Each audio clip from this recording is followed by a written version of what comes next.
Hello friends, आज हम बात करने वाले हैं एटी ट्यूब के बारे में। तो एटी ट्यूब की बात करें तो एंडोट्रेकियल ट्यूब दो टाइप की होती है। एक होती है कफ्ड एंडोट्रेकियल ट्यूब और एक होती है अनकफ्ड एंडोट्रेकियल ट्यूब।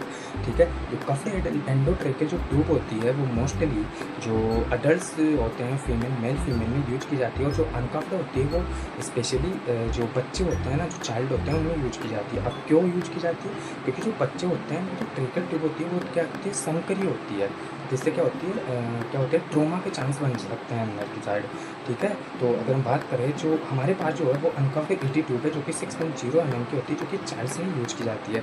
मोस्ट प्रोबेबली जो अडल्ट होते हैं उनमें 7.5 से 8 तक की जो एटी ट्यूब होती है वो यूज की जाती है। ठीक है, अगर हम बात करते हैं तो एटी ट्यूब के पार्ट्स के बारे में बात करें तो एटी ट्यूब का जो है आगे वाला पार्ट होता है, ये होता है ब्लंट पार्ट, जिसका नाम है बेवल। आगे से ब्लंट होता है ये। ठीक है, इसकी जस्ट ऊपर अगर हम देखेंगे तो ये होती है मर्फी आई।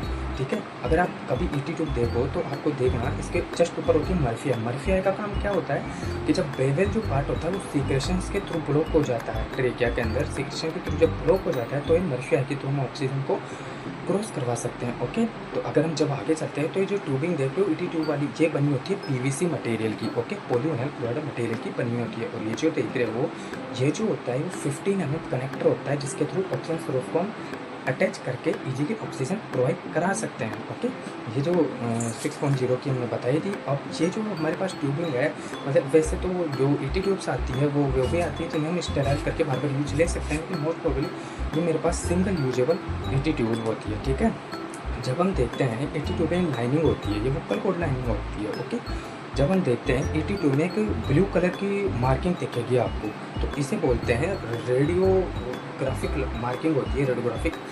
जब हम एटी ट्यूब को डालते हैं तो जब एक्सरे करते हैं ना तो इसको दिखाने में हेल्प करती है हमारी। ओके, तो इसके ऊपर ये जो हमारी मार्किंग भी लिखी हुई होती है, देखो जो मार्किंग भी लिखी होती है हमारे। ओके, तो इसको ओरली नेजली यूज़ कर सकते हैं।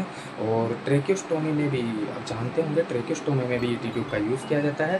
तो नेक्स्ट व्लॉग में मिलते हैं हम अगले एक नए टूल के साथ, नई मेडिकल इन्फॉर्मेशन के साथ। ठीक है, तो हमारे जो अकाउंट है उसको फॉलो कर लीजिए, तो हम रेगुलर इसमें अपडेट डालने वाले हैं। Okay, thank you, bye.